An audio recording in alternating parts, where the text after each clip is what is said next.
Hello बच्चों, hello सभी को। आज जो हमारा कॉन्सेप्ट है उसका नाम है मोर वेरिएबल्स लेस इक्वेशंस कॉन्सेप्ट। जहाँ पे हमें इक्वेशंस तो कम दी होती हैं बट वेरिएबल्स ज़्यादा होते हैं। फॉर एग्जांपल, अगर हमें इक्वेशन दो दी हो बट उसमें वेरिएबल्स तीन हो, फिर भी हमें कुछ पूछा हो, तो ऐसे सवाल कैसे सोल्व किए जाते हैं देखेंगे आज के वीडियो में। तो वीडियो को लास्ट तक देखिएगा। So let's start now. तो क्वेश्चन के थ्रू ही मैं इसका कॉन्सेप्ट समझाता हूं बच्चों आपको। तो सर कॉन्सेप्ट क्या है वो भी देख लेते हैं क्वेश्चन के थ्रू और पूरा समझ भी लेते हैं। तो लेट्स स्टार्ट नाउ। तो क्वेश्चन है sir, 2 apples 3 guavas and 5 bananas put together cost ₹10। ठीक है। And 5 apples 1 guava and 3 bananas together cost ₹9।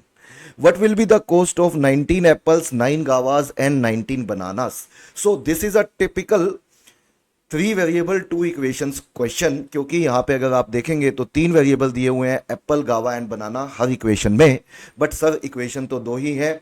और बचपन से हमें जो मैडम सिखाती थी, मुझे तो मैडम से पढ़ा हूं मैं, जब ये कॉन्सेप्ट हम लोग करते थे तो कहती थी कि जितनी इक्वेशंस हैं उतने, जितने वेरिएबल्स हैं उतनी ही इक्वेशन होनी चाहिए उनको सोल्व करने के लिए। बट सर यहाँ तो ऐसा नहीं है। तो इट सीम्स दैट कि answer can not be determined है बच्चों। बट होता क्या है, इन क्वेश्चंस में कुछ आंसर निकल भी आता है हमारा, और वो कैसे निकलता है आइए स्टार्ट करते हैं। जैसे इस पर्टिकुलर क्वेश्चन में सर हमें दिया हुआ है 2 apples। तो 2 apples 3 guavas एंड 5 bananas। ठीक है जी। ऐसे करके हमने ए, जी और बी कॉस्ट मान ली, एक एप्पल की, एक गावा की और एक बनाना की। तो सर इन तीनों की टोटल मिला के जो कॉस्ट है वो ₹10 है। Yes sir. आगे सर, आगे दिया हुआ है 5 apples 1 guava एंड 3 bananas, तीनों मिलके हमें ₹9 में मिलते हैं सर। और हमें बताना क्या है सर, हमें फाइंड आउट करना है, we have to find out. क्या फाइंड आउट करना है? 19 एप्पल्स की कॉस्ट प्लस 9 गावास की कॉस्ट और 19 बनानास की कॉस्ट। तो अगर सर इसका आंसर हम कन्वेंशनल वे से निकालना चाहें तो हमें ए, जी और बी का वैल्यू निकालना पड़ेगा, जो कि शायद नहीं निकल सकता। शायद क्या, निकल ही नहीं सकता सर। रीजन ये है कि क्योंकि सर यहाँ पे दो इक्वेशन है और वेरिएबल्स तीन है, और हमें तीन वेरिएबल्स को सोल्व करने के लिए, वैल्यूज निकालने के लिए कम से कम तीन इक्वेशन चाहिए। तो सर उस कन्वेंशनल वे से तो नहीं जा सकते। तो जो फाइंड आउट करना है उसकी वैल्यू निकालने का क्या तरीका है सर, ऐसे ऐसे सवालों में, कि हमारा पेपर में सवाल हो जाए, कैट में क्वेश्चन आए तो एकदम हो जाए। तो उसके लिए ये है बच्चों कि ऊपर वाली इक्वेशन को पहला स्टेप m से मल्टीप्लाई कर दीजिए, m इज एनी वैल्यू, और नीचे वाले को n से मल्टीप्लाई कर दीजिए, और फिर क्या करिए, दोनों को सर ऐड कर दीजिए। क्या करेंगे? दोनों को ऐड कर दीजिए। तो सर जब दोनों को ऐड करेंगे तो ये आएगा 2m में और ये आएगा 5n में। तो हम ये लिख सकते हैं 2m प्लस 5n, और इंटू ए हम कॉमन ले लेते हैं। एक बार फिर से सर, दूसरे वाले में जब यहां ऐड करेंगे सर तो ये आएगा 3m प्लस, मल्टीप्लाई करेंगे तो n आएगा, इंटू में g आ जाएगा सर। और तीसरे वाले में ऐसे ही लिखेंगे तो ये आएगा सर 5m प्लस 3n, और b कॉमन लगा के हम ब्रैकेट लगा के लिख सकते हैं, इज इक्वल टू, लास्ट में यहां आ जाएगा 10m, और हम ऐड कर रहे हैं तो सर प्लस में आ जाएगा 9n। तो इक्वेशन ये बन जाएगी हमारी इक्वेशन। हमने क्या किया सर, हमने पहले m से और नीचे वाली को n से मल्टीप्लाई कर दिया। मल्टीप्लाई करने के बाद सर हमने उनको ऐड कर दिया। अब सर क्या करें, अब हमें ऐसा कुछ करना है कि हमें यहाँ पे 19 चाहिए, हमें सर यहाँ 9 चाहिए, और हमें यहाँ पे 19 चाहिए। तो हम क्या करेंगे सर, हम इनमें से किसी भी दो को ले लेंगे, इसमें से और इसमें से किसी भी दो को ले लेंगे। जैसे हम पहले दो को ही ले लेते हैं, तो उन दोनों का रेशो सर हमें 19/9 चाहिए, क्योंकि यहाँ 19 चाहिए या 9 चाहिए। तो 19/9 इन दोनों का रेशो चाहिए, क्योंकि उस रेशो में आएगा तभी हमारा जो आंसर है वो पॉसिबल है, अदरवाइज तो पॉसिबल भी नहीं होगा। तो हम क्या करेंगे, पहले ए का वेरिएबल उठाएंगे which is 2m plus 5n sir, divided by करेंगे हम लोग 3m प्लस n।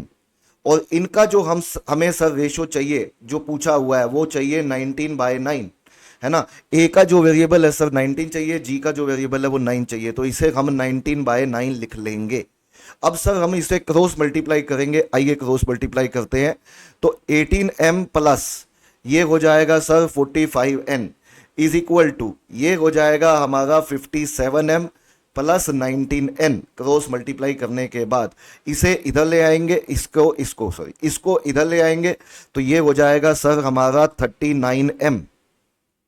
ठीक है जी, 39m। और इसे इधर ले आएंगे सर तो ये हो जाएगा हमारा 26n। और m बाय n का वैल्यू जो है सर वो हमारा 26/39 which is basically equals to 2/3 आ जाएगा, जो कि कितना आ जाएगा सर 2/3। इसका मतलब m का वैल्यू 2 और n का वैल्यू सर 3 आ जाएगा। m का वैल्यू 2 और n का वैल्यू 3 आ जाएगा। इन्हीं को ही वैल्यू ले लेंगे, m को सर 2 मान लेंगे और n को हम लोग 3 मान लेंगे। और अब क्या करना है, बस सर अब कुछ नहीं करना, जो वैल्यू आ गई है इसे हमें इक्वेशन नंबर 1 में पुट करना है। इक्वेशन नंबर 1 कौन सी है, ये वाली। m को 2 और n को 3 पुट कर दो बच्चों, या तो आंसर आ जाएगा आपका, और अगर आंसर नहीं आया तो आंसर के नोट भी डिटरमाइंड है। पक्का सर पक्का, हमेशा सर हमेशा। चलो m को 2 और n को 3 पुट करके देखिए आप इस क्वेश्चन में आंसर आता है या नहीं आता है। तो सर m को 2 पुट किया तो ये 4 हो गया, n को 3 पुट किया तो ये 15 हो गया। तो 4 + 15 19a, तो ये तो 19 बन गया हमारा सर। आगे इसमें m को 2 पुट किया, n को 3 पुट किया, तो m को 2 दैट इज 6 और n को 3 दैट इज 9, तो ये हो गया सर 19g। यहां तक भी बिल्कुल, यहां तक ये 9g, तो ये हो गया सर हमारा 9g, और हमें भी 9g ही चाहिए था, तो यहां 9g लिख देंगे सर। प्लस अगला जो है सर वो है 5m + 3n। 5m मतलब 5 × 2 10, और 3n मतलब 3 × 3 9, तो 19 हो जाएगा सर ये 19b इज इक्वल टू, तो ये हो जाएगा सर 10m। 10m मतलब 10 × 2 और 9n दैट इज 9 × 3, तो 20 + 27, तो आंसर हो जाना चाहिए सर 47। देखो जो चीज़ चाहिए थी वो इसमें पुट करके आ गई, हमें चाहिए भी यही था सर। और अगर सर यहाँ पे 19 ना निकलता तो फिर इसका वैल्यू नहीं निकल सकता था बच्चों। ऐसे क्वेश्चंस में सर एक ऑप्शन क्या हमेशा कैन नॉट बी डिटरमाइंड मिलेगा, 100% एक option sir can not be determined मिलेगा। ठीक है, तो लेकिन अभी तो आंसर आ गया हमारा, तो हम आंसर ऑप्शन सी लगाएंगे और क्वेश्चन को खत्म करेंगे। तो आई एम श्योर ये सवाल एकदम क्लियर हो गया होगा। फिर भी डाउट तो आइए एक बार दोबारा करते हैं एक दूसरे क्वेश्चन से। तो ये वाला सवाल लेते हैं, तो ये क्वेश्चन क्या है सर, देखते हैं इस क्वेश्चन में क्या दिया हुआ है हमें। एक बार फिर से करते हैं सर। एक देखो, जब 2-3 क्वेश्चन सर हमारे हो जाते हैं किसी कॉन्सेप्ट पे तो वो एकदम पक्का हो जाता है, फिर पेपर में क्वेश्चन कैसा भी आ जाए हम लोग काफी कॉन्फिडेंट महसूस करते हैं कि सर कर लेंगे हम लोग। जैसे इस क्वेश्चन में हमें दिया हुआ है 3 पेंसिल्स, 8 इरेजर्स और 13 शार्पनर्स का जो रेट है सर वो 92 है। और दूसरा सर 2 पेंसिल्स और 5 इरेजर्स और 8 शार्पनर्स का जो रेट है वो सर 64 है। ये क्वेश्चन में गिवन है सर। हमें क्या फाइंड आउट करना है, we have to find out एक पेंसिल, एक इरेजर और एक शार्पनर का रेट सर क्या होगा। तो सर अगेन यहाँ पे भी हमारी 2 इक्वेशन है लेकिन वेरिएबल 3 है, तो इसे सोल्व तो किया नहीं जा सकता, लेकिन जो मेथड हमने अभी किया सर उससे किया जा सकता है। तो उससे स्टार्ट किया जा सकता है, तो इसे m से मल्टीप्लाई कर देते हैं हमेशा और इसे n से, और फिर इन दोनों को सर ऐड कर देते हैं। तो ऐड कर लेते हैं, ऐड करके बन जाएगा सर ये 3m + 2n × p, और दूसरे वाला बन जाएगा 8m + 5n × e, और तीसरे वाला बन जाएगा 13m + 8n × s, और सर ये अल्टीमेटली चाहिए हमें 92m + 64n के इक्वल। तो इसे इक्वेशन नंबर 1 का दर्जा दे देते हैं। अब हम क्वेश्चन में देखें सर, तो p का वेरिएबल 1 चाहिए और e का भी 1 चाहिए, मतलब रेशो p और e में 1/1 चाहिए। वैसे इनमें से कोई भी 2 उठा सकते हो आप, तो सर इन दोनों का रेशो जो है वो 1/1 चाहिए। तो सबसे पहले रेशो ले लेते हैं sir, 3m + 2n divided by 8m + 5n का रेशो हमें क्वेश्चन में जो पूछा हुआ है उसके हिसाब से हमें सर ये 1/1 चाहिए, है ना। तो अब सर इसे क्रॉस मल्टीप्लाई कर देते हैं, तो 3m + 2n is equal to आ जाएगा 8m + 5n, और ये हो जाएगा 5m इज इक्वल टू, यहां लेके आएंगे तो -3n, तो माइनस में आने देते हैं। तो m/n का वैल्यू सर जो हो जाएगा वो -3/5 हो जाएगा। तो सर बस आपने जो बताया था, अब m को -3 और n को हम सिंपली 5 पुट कर देते हैं किसमें, इक्वेशन नंबर 1 में। तो अगर सर आंसर आना होगा तो बस ये 2 पुट करके ही आ जाएगा। तो आइए हम इक्वेशन नंबर 1 में पुट करते हैं, m को -3 तो ये -9 और इसको 5 तो 10 हो गया, तो 10 हो गया तो यहाँ सर 1 भी बचेगा। यहाँ पे 8 इंटू माइनस 3 24 माइनस में, और ये 25, तो अगेन 1n बचेगा, 1e बचेगा। और यहाँ पे भी सर अगर पुट करके देखें तो -39 और 5 8 जा 40, तो +1s बचेगा। और यही दो वैल्यू यहाँ पुट करनी है, तो 92 इंटू -3 प्लस 64 इंटू 5, तो 92 इंटू -3 तो हो जाएगा सर 90 इंटू 3 270 और 6 -276, और ये हो जाएगा सर 5 से मल्टीप्लाई करके 320, और 320 में से 276 अगर माइनस करते हैं सर तो ये 44 आ जाएगा। तो 44 इस सवाल का आंसर होना चाहिए। आंसर ऑप्शन ए है और यही इस सवाल का आंसर है। This is the right answer of this question. तो आई एम श्योर 100% बच्चों ये कॉन्सेप्ट हमें समझ में आ गया होगा सर, एकदम आ गया सर, कभी नहीं भूलेंगे। कैट में 100% इसका सवाल करके आएंगे सर, बस एक क्वेश्चन और करवा दीजिए ताकि हम बिल्कुल ना भूलें। तो मैं तो चाहूंगा कि आप पोज करके उस क्वेश्चन को खुद भी सोल्व करके देखें, बट आइए मिलके करते हैं एक और सवाल, ताकि फिर कभी भी इस तरह के सवालों में कोई दिक्कत हमें कभी भी किसी भी तरह की फेस ना हो। तो सर सवाल क्या है? सवाल ये है कि at a certain fast food restaurant Brian can buy 3 burgers, 7 shakes and 1 order of fries for ₹120। तो सर क्या क्या खरीदा उसने 3 बर्गर खरीदे, 7 शेक्स खरीदे and 1 order of fries 1F।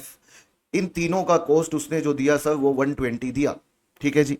उसके बाद अगर उसने 4 बर्गर खरीदे होते, क्वेश्चन में बोल रहा है 4 बर्गर खरीदे होते सर, और 10 शेक खरीदे होते, ये 10 शेक खरीदे होते और 1 ऑर्डर ऑफ फ्राइज खरीदा होता सर 1F, तो तीनों की मिला के सर जो कॉस्ट आती वो 164.5 आती।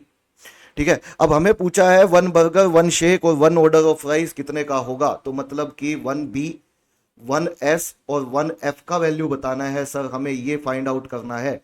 अगेन हमें इन दोनों की रेशो 1/1 चाहिए। तो उससे पहले तरीका क्या है सर? तरीका बस बड़ा सिंपल है। क्या इसको m से मल्टीप्लाई करिए सर और इसको n से मल्टीप्लाई करिए सर, फिर दोनों को ऐड करिए सर। तो ऐड करने पे ये हमारा बन जाएगा सर 3m प्लस 4n और इनटू में b, और नेक्स्ट वाला सर ये आ जाएगा 7m प्लस 10n इनटू में s, और अगले वाला आ जाएगा 1m plus 1f 1m plus क्या आ जाएगा सर 1m प्लस 1n, और इनटू में सर हमारा है f, और ये इक्वल टू हो जाना चाहिए 120m प्लस 164.5n के बराबर। This is equation number 1। इसे इक्वेशन नंबर 1 दे देते हैं सर। उसके बाद आपने क्या बताया? ये बताया कि इसको और इसको सर रेशो में लेके 1/1 आना चाहिए। तो चलिए शुरू करते हैं। तो क्या आना चाहिए? 3m plus 4n divided by 7m plus 10n का वैल्यू सर 1/1 होना चाहिए। तो 1/1 उसके हिसाब से क्रॉस मल्टीप्लाई करें तो 3m plus 4n is equal to sir आना चाहिए 7m प्लस 10n के बराबर, और इसको इधर लेके आए तो 4m का वैल्यू आ जाना चाहिए हमारा -6n के बराबर। तो m/n का वैल्यू आ जाना चाहिए -6/4 सर, मतलब कि -3/2 के बराबर। मतलब m का वैल्यू -3 और n का वैल्यू 2। बस ये दो वैल्यू आप इक्वेशन नंबर 1 में पुट कर दें सर, आंसर आना होगा तो आ जाएगा, और नहीं आएगा तो कैन नॉट बी डिटरमाइंड। तो ऐसे सवालों में होता ही है। तो चलिए पुट करते हैं m को -3, यहाँ पे -9 हो गया, यहाँ पे 2 पुट करते हैं, 4 2 जा 8 हो गया, तो -b बचेगा। यहाँ पे m को -3 तो -21 और n को 2 तो 20, -s बचेगा सर। और यहाँ पे m को -3 तो -3 प्लस 2 -f बचेगा सर। और ऐसे ही आ जाएगा 120 into -3 sir plus 164.5 into 2 sir.